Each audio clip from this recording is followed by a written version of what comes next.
नमस्ते सदा वत्सले मातृभूमि, जय हिंद। दोस्तों हाल ही में काफ़ी मिसलीडिंग खबरें आ रही हैं सुखोई 30 MKI को लेकर। और सुखोई 30 MKI के बारे में पाकिस्तान और खुद जो देश के टुकड़े टुकड़े गैंग है वे लोग इस फाइटर जेट की बुराई करने पर उतर आए हैं। दरअसल सुखोई 30 MKI को लेकर ये कहा जा रहा है कि ये फाइटर जेट जमीनी हमला नहीं कर सकता और ज़रूरत पड़ने पर ये अपनी BVR मिसाइल को नहीं दाग सकता और इसीलिए ये विमान बेकार है। दोस्तों सुखोई 30 MKI एक हैवी कैटेगरी का एयर सिक्योरिटी फाइटर जेट है और इसके बारे में ये कहा जा रहा है कि ये एयर टू ग्राउंड स्ट्राइक करने में सक्षम नहीं है।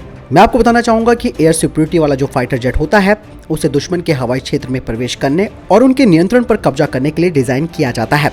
सुखोई 30 MKI अपने सटीक और हाई रडार कवरेज और एक जबरदस्त बहार के साथ ऐसा करने में सक्षम है। सुखोई 30 MKI अपने N011M BARS faced electronically scan array यानी कि PESA रडार के साथ 400 किलोमीटर की रेंज में सर्च कर सकता है और 200 किलोमीटर की रेंज में ट्रैक कर सकता है और साथ ही ये 8000 किलोग्राम का पेलोड ले जा सकता है।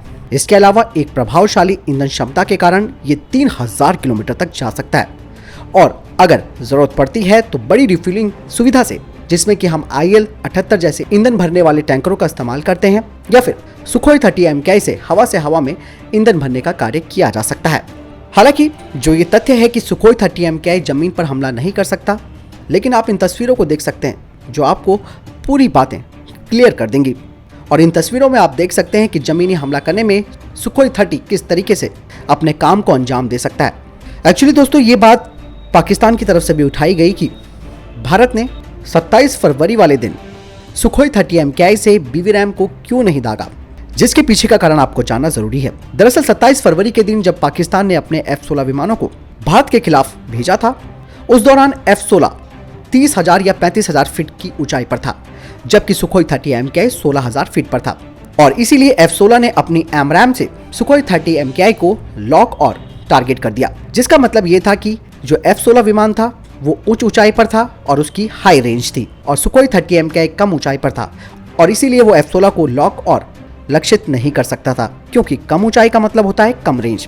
इतनी कम ऊंचाई पर उड़ान भरने का जो मुख्य कारण था वो था सुखोई 30 MKI को भारतीय सैन्य प्रतिष्ठानों के लिए हवाई कवर प्रदान करना और ये काम उन्हें सौंपा गया था, क्योंकि पाकिस्तान का ये लक्ष्य था कि वो भारत के जो सैन्य प्रतिष्ठान है उन्हें लक्षित कर सकता था। जब पाकिस्तानी F-16 ने अपना AMRAAM को लॉन्च किया तब सुखोई 30 MKI ने मैन्युवरिटी दिखाते हुए चाफ और फ्लेयर्स को छोड़ दिया, जिससे कि F-16 का पायलट जो था वो डिस्ट्रैक्ट हो गया और सुखोई 30 MKI को पूरी तरह से लॉक करने में असफल हो गया।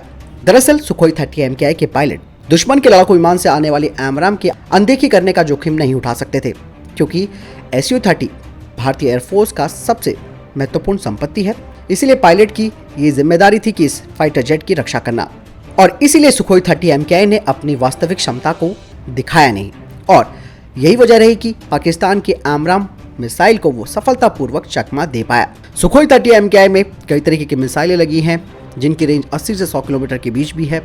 इसके अलावा अस्त्रा BVRAM जो भारत में बनी है, इसकी रेंज 70 से 110 किलोमीटर है और इसे इस साल के अंत तक इंटीग्रेटेड कर दिया जाएगा पूरी तरीके से। इसके अलावा R-73 WVRAM जो रूस में बनी हुई है, इसकी रेंज है 25 से 30 किलोमीटर। और आपको बता दें कि MiG-21 ने R-73 के साथ पाकिस्तान के F-16 को नीचे गिरा दिया था। यही नहीं, इसके अलावा Sukhoi 30 MKI KS-29L, KS-31A/P, KH-59 और निर्भय मिसाइल को भी दाग सकता है। इसके अलावा सुखोई 30 MKI की फ्लीट पर ब्रह्मोस एयर लॉन्च वर्जन भी लगाई गई है और इसका सफलतापूर्वक परीक्षण 2017 में भी हो गया था और ब्रह्मोस के आ जाने से इस फाइटर जेट की जो स्ट्राइक क्षमता है वो 290 किलोमीटर तक हो गई है। इसके अलावा सुखोई 30 MKI पर VMPL निर्मित R-27R, R-73 और R-77 हवा से हवा में मार करने वाली मिसाइलों के साथ साथ रॉकेट पॉड्स, जिसमें KAB-500 और KAB-1500 लेजर गाइडेड बम भी लगाए जा सकते हैं।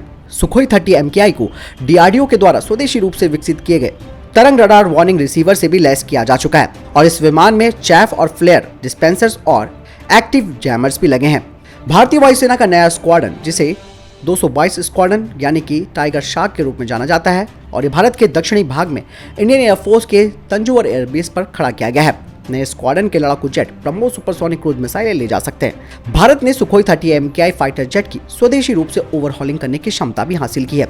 इंडियन एयरफोर्स को अक्टूबर 2018 में घरेलू रूप से ओवरहॉल किया गया सुखोई 30 MKI भी मिला था। लास्ट में कंक्लूजन ये निकलता है कि भारतीय वायुसेना को बदनाम करने के लिए पाकिस्तान और टुकड़े टुकड़े जो गिरोह है वो इसको हवा देते हैं, जिससे कि वो चाहते हैं कि भारत की इमेज खराब हो जाए।